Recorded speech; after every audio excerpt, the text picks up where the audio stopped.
അപ്പോൾ ഓന് വണ്ടിയായിട്ട് വന്ന് ഈ ചെറിയൊരു ഭാഗം കയറാൻ വണ്ടി പ്രയാസമായപ്പോൾ ഓന് ഇത് സപ്പോർട്ട് ചെയ്തതാണ്. അപ്പോഴത്തേന് കാക്ക ഷോക്ക് അടിക്കുന്നുണ്ടെന്ന് പറഞ്ഞു. വണ്ടി അവൻ്റെ കയ്യിൽ നിന്ന് നോക്കുകയും ചെയ്തു. ഓന് ഷോക്ക് അടിക്കുന്നുണ്ടെന്ന് പറഞ്ഞു. ഞാൻ ഇത്ര ഡിസ്റ്റൻസിലാണ് നിൽക്കുന്നത്. ഞാൻ ഓനെ ഒന്നും ആലോചിക്കാതെ കയറി പിടിച്ചു. എൻ്റെ അനിയനാണ് കയറി പിടിച്ച് എനിക്കും അടിച്ചു. ഞങ്ങൾ രണ്ടാളും അങ്ങോട്ട് വീഴുകയും ചെയ്തു. അതിൽ വീണതിന് ശേഷം ഓന് ഒന്നും അനങ്ങുന്നില്ല. എനിക്കും എന്തോ പവർ നഷ്ടപ്പെട്ടു പോയത്. ഓനെ പൊന്തിക്കാനൊന്നും പറ്റുന്നില്ല. അതിൽ ഓന് കുറേ CPR കൊടുക്കാൻ, ഓനെ കിടത്തി കുറേ CPR കൊടുക്കാൻ വേണ്ടി ശ്രമിച്ചു. CPR കൊടുത്തിട്ടൊന്നും ഒരു ഇമ്പ്രൂവ്മെൻറ്റ് തോന്നായിട്ട് എനിക്ക് ആകെ ബേജാറായി. അന്നേരം ഒരു വണ്ടിക്കാരൻ കടന്നു വേണ്ടിയിരുന്നു. ഞാൻ അവനെ ഉറക്കനെ വിളിക്കുന്നുണ്ട്, റിജാസ് നിൽക്കുന്നത്. അപ്പോൾ അയാൾ അത് ശ്രദ്ധിച്ചിട്ട് അയാൾ മെല്ലെ സ്ലോ ആക്കി.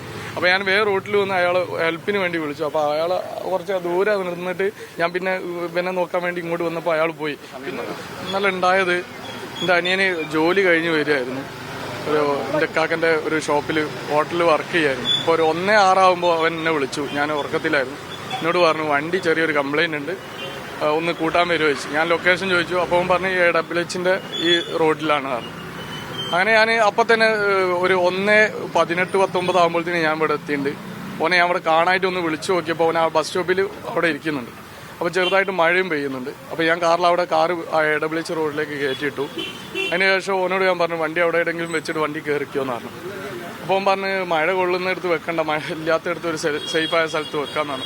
അപ്പോൾ ഓൻ ഇവിടെ വന്ന് നോക്കി ഈ ഷെഡിൽ വെക്കാം, നമുക്ക് രാവിലെ ഒന്ന് വെക്കാമെന്നാണ്. അപ്പോൾ ഞാൻ പറഞ്ഞു അവിടെ വെച്ചോ, നമുക്ക് രാവിലെ ഒന്ന് പറയാം, നമ്മൾ അറിയുന്ന ആളല്ലേ എന്ന് പറഞ്ഞ് അങ്ങനെ പറഞ്ഞിട്ട് എന്ത് ചെയ്തു ഓന്. അപ്പോൾ ഞാൻ ഇവിടെ വന്ന് ഇങ്ങനെ നിൽക്കുന്നുണ്ട്. അപ്പോൾ ഓന് വണ്ടിയായിട്ട് വന്ന് ഈ ചെറിയൊരു ഭാഗം കയറാൻ വണ്ടി പ്രയാസമായപ്പോൾ ഓന് ഇത് സപ്പോർട്ട് ചെയ്തതാണ്. അപ്പോഴത്തേന് കാക്ക ഷോക്ക് അടിക്കുന്നുണ്ടെന്ന് പറഞ്ഞു. വണ്ടി അവൻ്റെ കയ്യിൽ നിന്ന് നോക്കുകയും ചെയ്തു. ഓന് ഷോക്ക് അടിക്കുന്നുണ്ടെന്ന് പറഞ്ഞു. ഞാൻ ഇത്ര ഡിസ്റ്റൻസിലാണ് നിൽക്കുന്നത്. ഞാൻ ഓനെ ഒന്നും ആലോചിക്കാതെ കയറി പിടിച്ചു. എൻ്റെ അനിയനാണ് കയറി പിടിച്ച് എനിക്കും അടിച്ചു. ഞങ്ങൾ രണ്ടാളും അങ്ങോട്ട് വീഴുകയും ചെയ്തു. അതിൽ വീണതിന് ശേഷം ഓന് ഒന്നും അനങ്ങുന്നില്ല. എനിക്കും എന്തോ പവർ നഷ്ടപ്പെട്ടു പോയത്. ഓനെ പൊന്തിക്കാനൊന്നും പറ്റുന്നില്ല. അതിൽ ഓന് കുറേ CPR കൊടുക്കാൻ, ഓനെ കിടത്തി കുറേ CPR കൊടുക്കാൻ വേണ്ടി ശ്രമിച്ചു. CPR കൊടുത്തിട്ടൊന്നും ഒരു ഇമ്പ്രൂവ്മെൻറ്റ് തോന്നായിട്ട് എനിക്ക് ആകെ ബേജാറായി. അന്നേരം ഒരു വണ്ടിക്കാരൻ കടന്നു വേണ്ടിയിരുന്നു.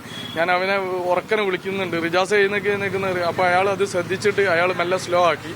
അപ്പോൾ ഞാൻ വേറെ റോട്ടിൽ വന്ന് അയാൾ ഹെൽപ്പിന് വേണ്ടി വിളിച്ചു. അപ്പോൾ അയാൾ കുറച്ച് ദൂരെ നിന്നിട്ട് ഞാൻ പിന്നെ നോക്കാൻ വേണ്ടി ഇങ്ങോട്ട് വന്നപ്പോൾ അയാൾ പോയി. പിന്നെ ഒരു വണ്ടീൻ്റെ ലൈറ്റ് ഞാൻ കണ്ടു. അന്നേരമൊക്കെ ഞാൻ CPR കൊടുത്തുകൊണ്ടിരിക്കുന്നുണ്ട്.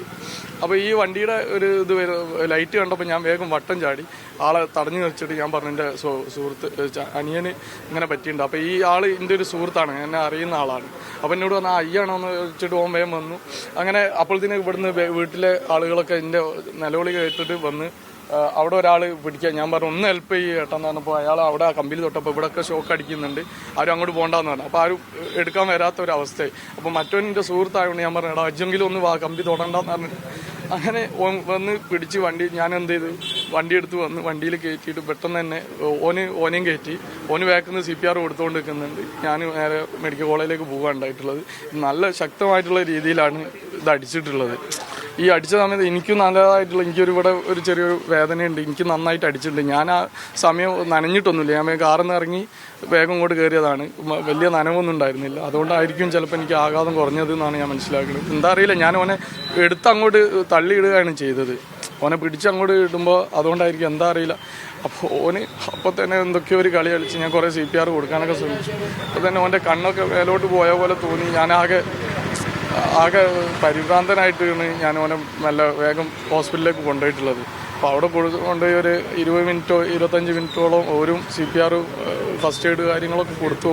പക്ഷെ ആൾ അങ്ങോട്ടേക്ക് എത്തിയിട്ടില്ല എന്നുള്ളതായിരുന്നു സത്യം. ഈ അത്രയും സ്ട്രോങ്ങിലാണ് ഈ അടിച്ചിട്ടുള്ളത് എന്നുള്ളതാണ്. ഈ രാത്രി ആയതുകൊണ്ട് ഈ മരം ഇങ്ങനെ തൂങ്ങിക്കൊണ്ട് ഇവിടെ ഞങ്ങൾ രാവിലെ വന്നും കണ്ട് ഈ ബിൽഡിങ്ങിൻ്റെ ഓണറെ കണ്ടും കണ്ടി മൂപ്പരോട് കാര്യം ചോദിച്ചു. അപ്പം പുള്ളി പറഞ്ഞു വെച്ച് കഴിഞ്ഞാൽ ഇവിടെ ഒരു സർവീസ് ലൈൻ പോകുന്നുണ്ട്, ആ മീറ്ററിലേക്കാണ് പോകുന്നത്. അപ്പോൾ ഇതിൻ്റെ മുന്നേ അവർക്ക് എർത്തടിച്ച സമയത്ത് അവർ KSEBിലേക്ക് ഇത് കംപ്ലയിൻറ്റ് ചെയ്ത് കണ്ടിട്ട് ഒരു ഇതുമില്ല. രണ്ടാമതും അവർ എന്ത് ചെയ്ത് രജിസ്റ്ററായിട്ട് അത് രേഖാമൂലമായിട്ട് കംപ്ലയിൻറ്റ് കൊടുത്ത്, എന്നിട്ടും അവർ വന്നു നോക്കില്ല. പിന്നെ ഞങ്ങളെ ഫ്രണ്ടാണ് ഇത്. പുള്ളിക്ക് ഇന്നലെ 9 മണിക്ക് ഈ സെയിം സ്പോട്ടിൽ നിന്ന് പിന്നെ എർത്തടിച്ചിക്കണ്. അപ്പം പുള്ളി മൊബൈലിൽ വിളിച്ചും കണ്ടി KSEBിനോട് കാര്യം പറഞ്ഞു ഇങ്ങനെ ഉണ്ട്.